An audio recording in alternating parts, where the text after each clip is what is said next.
gente! Bom dia! Estamos aqui pela TV Horizonte, a TV de Nossa Senhora da Piedade, a nossa padroeira. Bom dia para você, minha amiga, dona de casa, companheira de todas as manhãs. A meteorologia continua com previsões de chuva para a tarde de hoje, inclusive com a diminuição da umidade relativa do ar, né? Sempre a meteorologia está falando de chuva, né?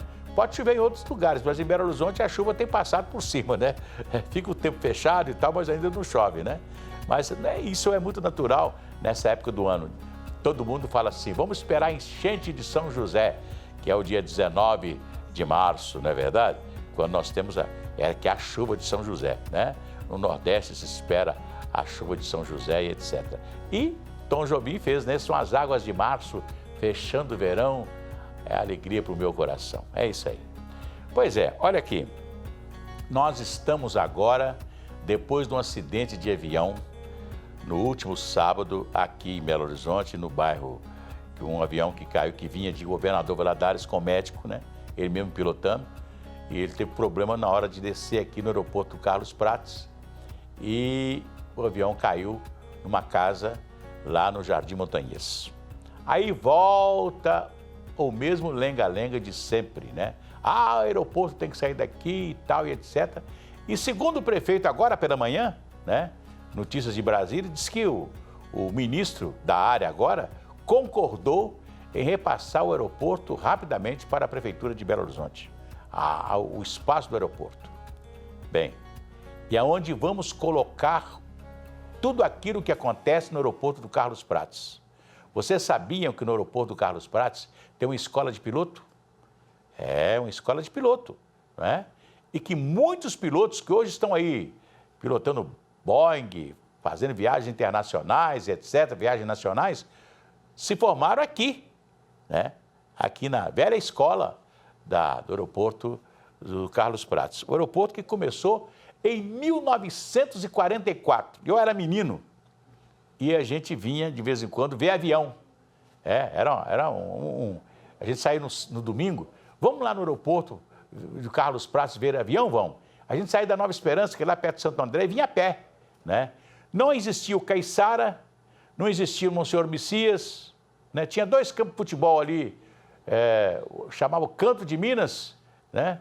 E o Ipiranga, acho que Ipiranga, tinha dois campos de futebol perto, mais nada ali no bairro onde é hoje o bairro Monsenhor Messias, né?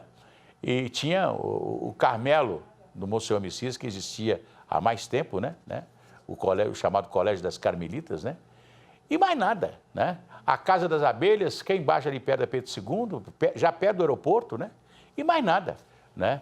Então hoje, depois as casas foram chegando, os bairros foram se adensando e etc e tal, e aí todo mundo reclama do aeroporto, mas o aeroporto foi para lá, foi instalado lá, numa época que não tinha casa nenhuma, nem de um lado e nem do outro. O aeroporto estava sozinho ali naquela região. E naquela época não tinha acidente, né? Praticamente não tínhamos acidente como hoje, não é? Eu fico lembrando que o aeroporto de Congonhas em São Paulo, o avião, quando desce no aeroporto de Congonhas, ele passa entre prédios para atingir a pista do aeroporto de Congonhas, que é pequena. Não é uma pista igual ao aeroporto da Pampulha, com uma pista grande, uma pista comprida, não é? Você vê o aeroporto lá de Santos Dumont, no Rio de Janeiro, você passa em cima da ponte Rio-Niterói e a pista é pequenininha, né? Quer dizer, a gente tem um problema aqui que tem que ser resolvido. Agora, eu acho que Contagem, Betim deviam já se programar para receber a escola de piloto e colocar lá nos seus municípios, né?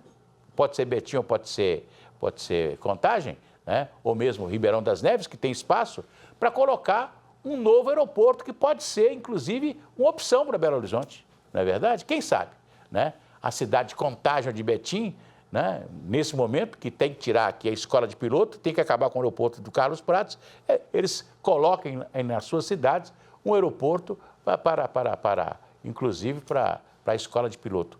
Por quê? Aí você vai para Pampulha, o que acontece aqui pode acontecer na Pampulha de todo jeito, não é verdade? O que acontece aqui pode acontecer na Pampulha, né? Aliás, porque é longa, mas um sujeito me mandou um projeto de um espaço multiuso, né, de cultura, de tudo, para o aeroporto Carlos Prates, né, para a prefeitura construir. O prefeito Fuad Noman quer construir casas.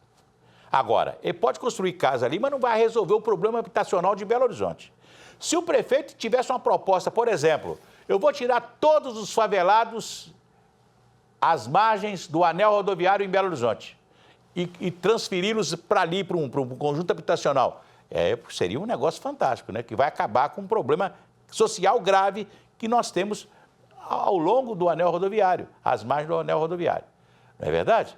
Seria uma coisa maravilhosa. Aí ele tira esse pessoal todo de lá e coloca lá, faz um conjunto habitacional e coloca lá no aeroporto Carlos Prates. Aí ele está combatendo a residência, o tipo de favela que nós temos aqui às margens do anel rodoviário. Né? Seria uma boa sugestão. Né? Agora, vai resolver o problema habitacional de Belo Horizonte? Não. Eu lembro que o Sérgio Ferrara era prefeito de Belo Horizonte e pegou áreas do nosso aterro sanitário e fez casas. Mas não resolveu o problema. Não resolveu o problema. Belo Horizonte continua. Hoje, você tem que ter uma política para Belo Horizonte, é o seguinte, olha aqui. Belo Horizonte é uma cidade que não tem mais espaço para construir nenhum tipo de habitação popular. Então, se o sujeito vem para Belo Horizonte, ele tem que saber que aqui ele tem que pagar aluguel ou tem que ter dinheiro para comprar um imóvel. Porque aqui não tem mais espaço para ninguém chegar e falar assim, eu vou para lá e depois me arranjo. Não, não tem. Né? A cidade já está todo o território Belo Horizontino está tomado. Então, quer dizer, nós temos que ter consciência disso. Né? Quer dizer, a cidade de Belo Horizonte que perdeu no passado a indústria para Contagem, perdeu o atacadão para Contagem, porque a Ceasa foi para lá. Nós não temos atacado, não temos indústria, não temos nada em Belo Horizonte. É uma cidade que hoje tem que viver do IPTU e do serviço. E nós temos uma cidade hoje, infelizmente, com o comércio quase todo fechado, aí, com um problema gravíssimo ainda na cidade. Então, quer dizer, nós temos que pensar bem o que fazer de Belo Horizonte aí. Olha, o Conselho Arquidiocesano do Laicato realizou o Retiro de 2023. O encontro promoveu a vocação, missão, formação e espiritualidade e levantou questões sobre a atuação dos leigos e leigas na igreja e na sociedade. Vamos ver a matéria feita pelo repórter Marcelo Silveira. Marcelo. O retiro foi realizado no Centro de Espiritualidade da PUC Minas. Representantes das 5 regiões episcopais da Arquidiocese participaram do encontro. Poder mergulhar na espiritualidade, nesse caminho de preparação rumo à Páscoa, para morrermos com Cristo para o pecado e ressuscitar com Ele para uma vida nova, né, exercendo a nossa missão de batizados e batizadas que o Senhor nos chama no mundo, fecundando o mundo com o seu Evangelho, anunciando e vivendo, tentando viver os valores do reino. É um momento muito especial. O Conselho do Laicato da Arquidiocese de Belo Horizonte reúne leigos e leigas no papel de ajudar a conduzir a igreja. O retiro, que acontece todos os anos, é um momento de encontro e de partilha. O retiro é realizado sempre durante a Quaresma e o assunto normalmente ligado à campanha da fraternidade. Este ano, o tema por aqui é chamados a saciar todas as fomes. Nosso retiro tem como tema saciar todas as fomes, chamados, né, como que cada cristão, leigo e leiga, é chamado e é chamada a preencher todas essas fomes do ser humano, como uma missão mesmo, enquanto igreja, enquanto vocação, enquanto ministério laical na igreja. Durante o encontro, os leigos atuantes da Arquidiocese participaram de celebrações, estudos e pregações. Juntos, eles discutiram os desafios da evangelização nos dias atuais. A gente reconhece, né, e passa a viver a importância do leigo e da leiga na Arquidiocese de Belo Horizonte. E a gente tem esse retiro para a gente se inteirar mais e entrar, principalmente que a gente está vivendo esse período da campanha da fraternidade, né, onde o lema nos insere nesse, né, dai-lhes vós mesmos de comer. Para muitos participantes, o retiro serviu não só como alimento espiritual, mas de uma espécie de reciclagem sobre os assuntos da igreja, que agora serão repassados às comunidades. Nós precisamos de mobilizar bastante os leigos para poder participar. Então, estando aqui, está me fortalecendo na fé e na minha missão. É isso que eu penso de um representante, de estar aqui para depois né, multiplicar com os seus pares, com seus membros de pastoral, de forania, de paróquia. Pois é importante a presença do leigo na igreja, né? Eu vejo, por exemplo, lá na comunidade de Veracruz de Minas, o quanto os leigos são importantes lá com as duas igrejas que nós temos lá. A igreja de São Sebastião, a mais antiga, tem mais de 300 anos, e a igreja de Nossa Senhora do Rosário. Os leigos são muito importantes. Vamos cantar aquela musiquinha? Vai tudo bem, muito bem, muito bem, muito bem, muito bem, muito bem, bem, bem. Com pílulas de Lúcen. Sabe aquela dorzinha urinária, aquela sensação de queimação e ardor? Ah, pílulas de Lúcen. São antissépticas das veias urinárias. Daqui a pouco a gente volta. Até já!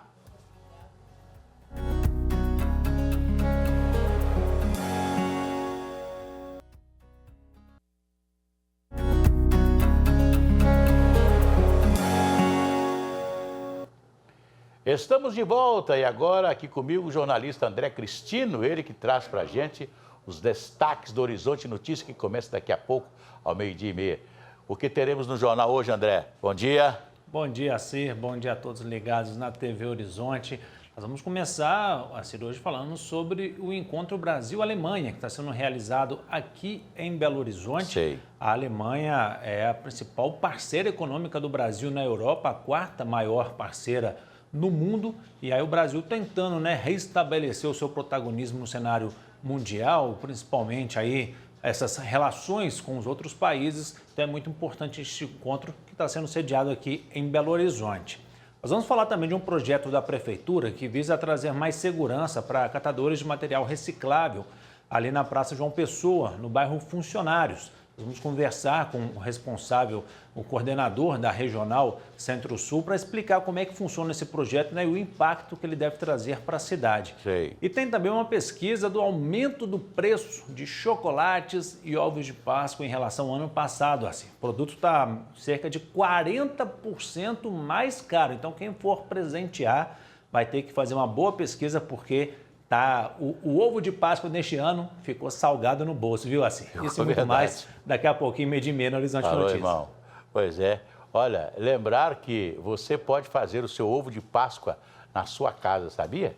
Você pode fazer o ovo de Páscoa. Você compra o tablete de chocolate ali no Mercado Central, você compra, tem lá, vende o tablete, né? Você desmancha aquilo e coloca na forma e faz o ovo de Páscoa para a família inteira. Não é verdade? É isso aí. Vamos cantar aquela musiquinha? Se a criança acordou, dorme, dorme, menina, tudo calmo ficou, mamãe tem. Auricedina é um analgésico e antisséptico de uso local para adultos e crianças. Todo mundo sabe, dor de ouvido, auricedina. Se persistir os sintomas, o médico deverá ser consultado. Pois é, a Câmara Municipal de Belo Horizonte aprovou ontem a volta do quilômetro rodado em Belo Horizonte. E aí, vamos ter novamente a Câmara de Compensação. Ou seja, o dinheiro entra, quem administra o dinheiro é a BH Trans ou a secretaria que vai ficar no lugar da BH Trans, né? Esse dinheiro depois é repassado aos proprietários de ônibus, às empresas de ônibus, através do quilômetro rodado. Então, quanto que vale um quilômetro rodado de um ônibus, né? Aí, segundo o presidente da Câmara, o Gabriel Azevedo, ele disse o seguinte, que isso vai acabar com os ônibus cheios de Belo Horizonte. Eu estava conversando agora com o empresário de ônibus da cidade, que disse o seguinte, é a melhor forma da prefeitura pagar, ficar com dinheiro, né? A bilhetagem eletrônica, você não entra mais dinheiro dentro do ônibus, o motorista vai dirigir, não vai ter que cobrar, né? Bilhetagem eletrônica, o dinheiro depois é repassado para as empresas por quilômetro rodado. O ônibus andou, fez o seu trajeto, recebe por quilômetro rodado, né, no final do mês. Seria uma coisa maravilhosa.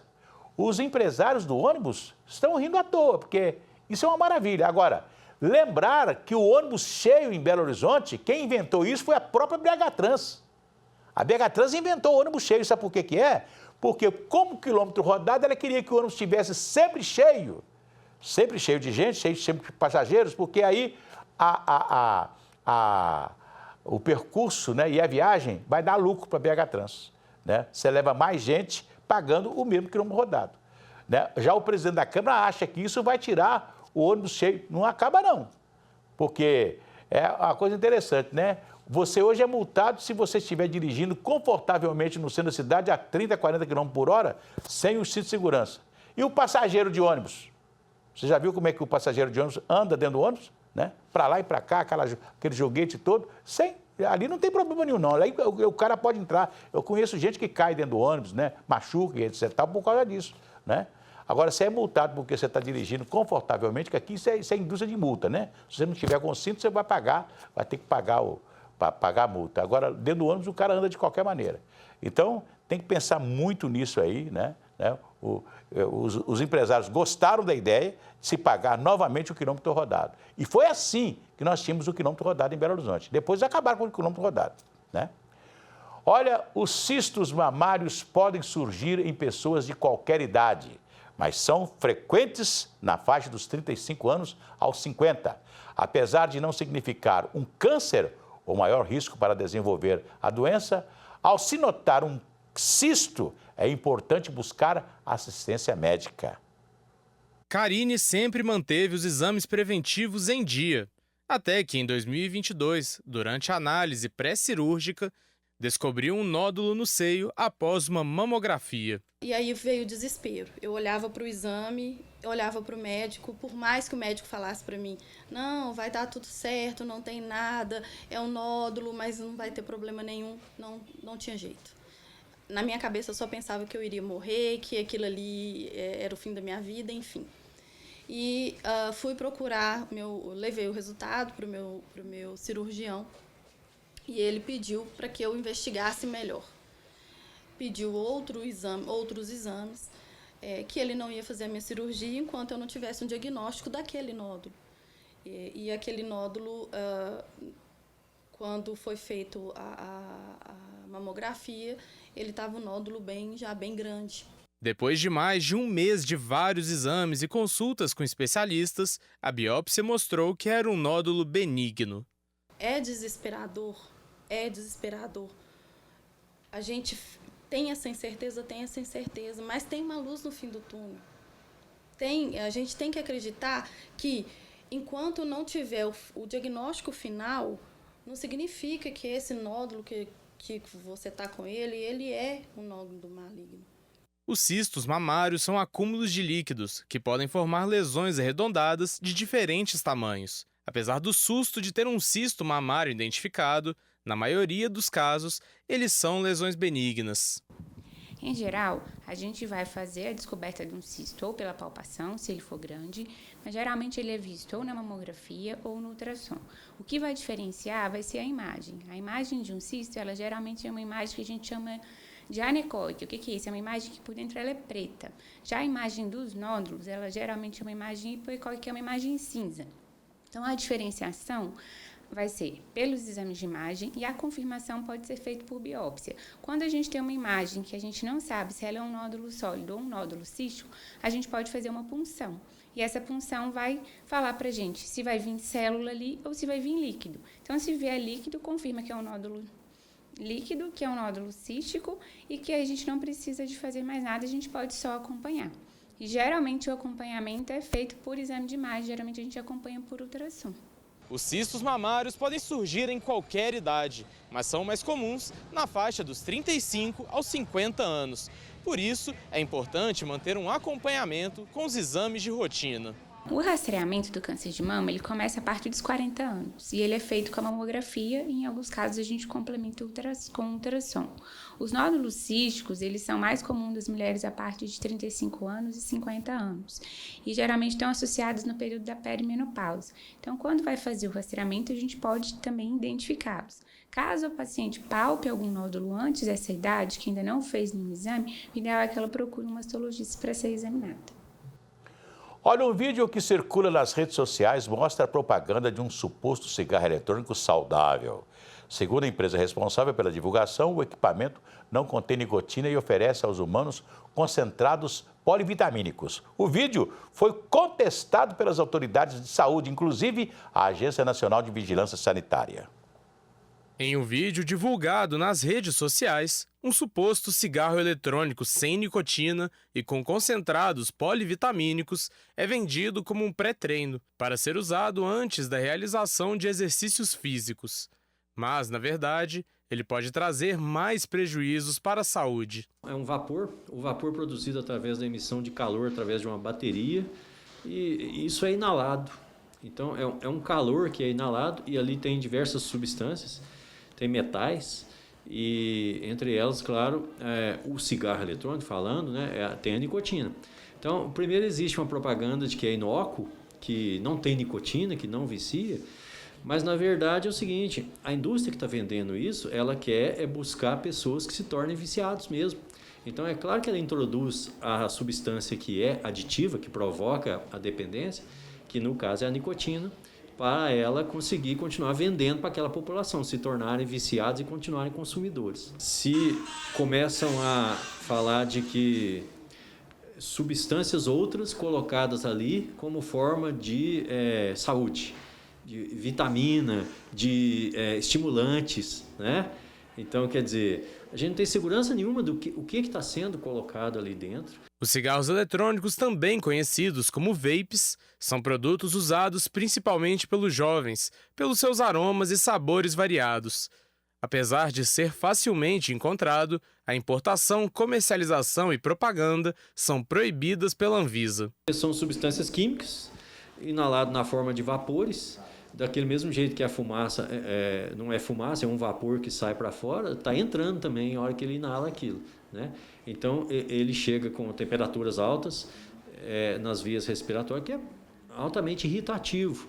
Para quem já faz atividade física regularmente, uma boa alimentação ainda é a melhor aliada. Não, jamais usaria o vape. Não tenho algumas comprovações científicas sobre o que aconteceu, mas jamais usaria. Não vi nenhum estudo científico com alguma prova disso, porque isso chegaria até a gente com mais informação, alguma coisa. Com certeza não.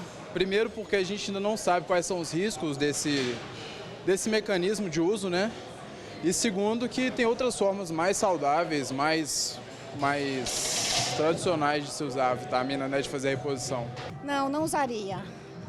Já tomo minha suplementação normal, meus pré-treinos, né, prefiro cuidar com a alimentação, e esse eletrônico não. Eu tenho meus pensamentos assim que não são muito condizentes. Pois é, meu pai trabalhou na Companhia Souza Cruz e dizia o seguinte: quando se aumentava o preço do cigarro, a companhia aumentava também a participação do chocolate na fabricação do cigarro, para o cigarro ficar mais gostoso e o cara fumar, não se importar com o preço. Infelizmente, fumar faz mal para a saúde, viu, gente? É isso aí. Amanhã tem mais aqui na TV Horizonte. Um abraço para vocês.